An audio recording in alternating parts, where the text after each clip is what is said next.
አግብቼ ልክ በሶስተኛው ቀን እጄ ተመልሶ መስራት እንዳይችል ቅጥቅጥ ያደረገኝ ስጦታ ነው።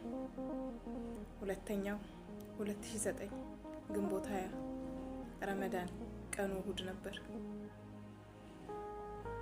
ተራዊ ሰግጄ ስወጣ በር ላይ ጠብቆ በጠረባ ካነጠፈኝ በኋላ እግሬን የሰበረኝ ነው። መነሳት አልቻልኩም ነበር። ሌላም ሰው ሮጦ አነሳኝ፣ ይዘውኝም አስገቡኝ። የሚገርማችሁ ነገር ግንቦት 20 ሰብሮኝ ግንቦት 22 ምጥ ያዘኝ። ግንቦት 24 ልጄን ተገላገልኩ። በአላህ እርዳታ እያነከስኩ ሄጄ ልጄን ይዤ መጣሁ። ሶስተኛው ልጄን ወልጄ በ15 ቀኔ ወገቤ መሀል ላይ ከፍሎ የቆረጠኝ ነበር። አሁን ሳወራችሁ ቀላል ሊመስል ይችላል። ለእኔ በጣም ከባድ ወቅት የምለባት ቀን ነበረች። በጣም ያማል። አራስ ነበርኩኝ። የነበርኩበት ሁኔታም ደግሞ በጣም የሚያሳዝን ሁኔታ ነበር። በጣም ያም ነበር። ለረጅም ጊዜ ወገቤ ያመኝ ነበር እና ሰው ይዤ ነበር የምነሳው።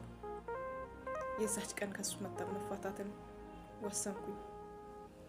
ምክንያቱም የነበርኩበት ሁኔታ እንኳን ልመታ ልታቀፍ እንኳን የማሳሳበት ሁኔታ ነበር። ወልዳ በ15 ቀን ወገቧ የተቆረጠች የመጀመሪያ ኢትዮጵያዊ ሴት እሆናለሁ ብዬ አስባለሁ። እና በጣም ያማል። ማለት ብዙ ጊዜ ለራሳቸው ሞክራለሁኝ። ብዙ ጊዜ ያሳለፍኳቸውን ነገር ለመርሳት ሞክራለሁኝ። መደበቂያ ካገኘው ምንም ይሁን እደበቃለሁ። ሰው የሚያየው ፈገግታዬን፣ ስክሪን ሽቴ ብቻ ነው። ከላይ ያለው ከበሬ ብቻ ነው የሚያየው። ውስጤ ግን በጣም ደቋል። ልጆች አሁን አጠገቤ አይደሉም። እኔ ያለሁት በሰው ሀገር ነው። እነሱን የተውኳቸው ወልጄ አይደለም። በጣም ነው የምወዳቸው። በጣም ብዙ መስዋዕት ለነሱ ከፍያለሁ። ለነሱ ብዬ ብዙ ተአምራት፣ በቃ የሰው ልጅ ሊሰራ የማይችለውን ነገሮች ሰርቻለሁኝ በህይወቴ። ምናልባት በህይወት እንኳን ባልኖር ያሳለፍኩትን ነገር አሁን አያውቁም። የሆነ ቀን ግን የሚያውቁበትና የሚረዱበት ቀን ይመጣል። ምናልባት እኔ ኖሬ አላስረዳቸውም። ያሳለፍኩትን ነገር ልነግራቸውም እራሱ አልፈልግም። አሁንም የሚያዩት ነገር ብዙ ነበር፣ ያው ግን አይረዱም። ለልጆቼ ስል ብዙ መስዋዕትነትን ከፍያለሁ፣ ግን በጣም ከባድ ነው።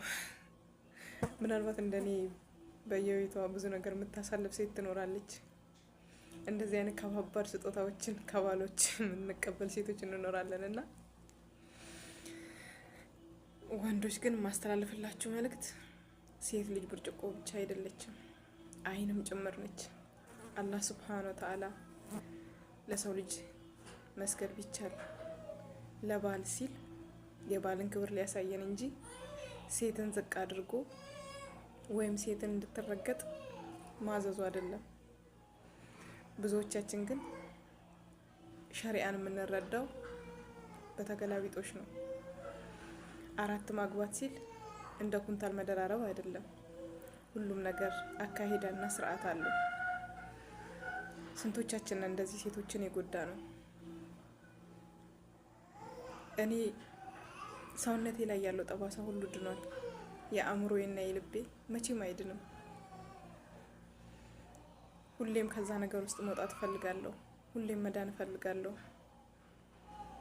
ግን ደግሞ አእምሮ ውስጥ የተሰነቀሩ ብዙ ነገሮች አሉ።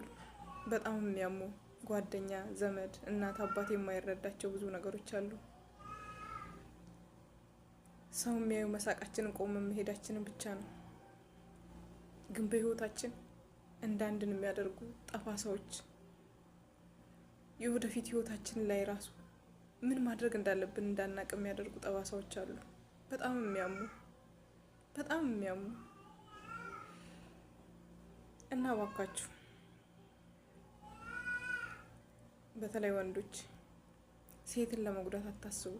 ምናልባት ከኔ ተቃራኒ ብዙ አይነት ነገሮችን የሰው ልጆች ያሳልፋሉና ሰውን ለመጉዳት ከማሰባችን በፊት ያ ሰው ሲጎዳ የሚሰማውን ስሜት ስለማናቅ ልናቆም አንችልም፣ መቼም አንረዳውም። ሰው ከመጉዳት ብንርቅ።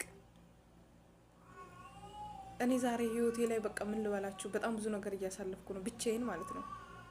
ዛሬ አልሐምዱሊላህ ጥሩ ቤት ነው ያጋጠመኝ፣ በሰላም እየሰራው ነው። ግን ብዙ ደግሞ የማረሳቸው የአእምሮ ጠባሳዎች አሉ፣ ቀንና ሌሊት እንቅልፍ እንዳይወስደኝ የሚያደርጉ።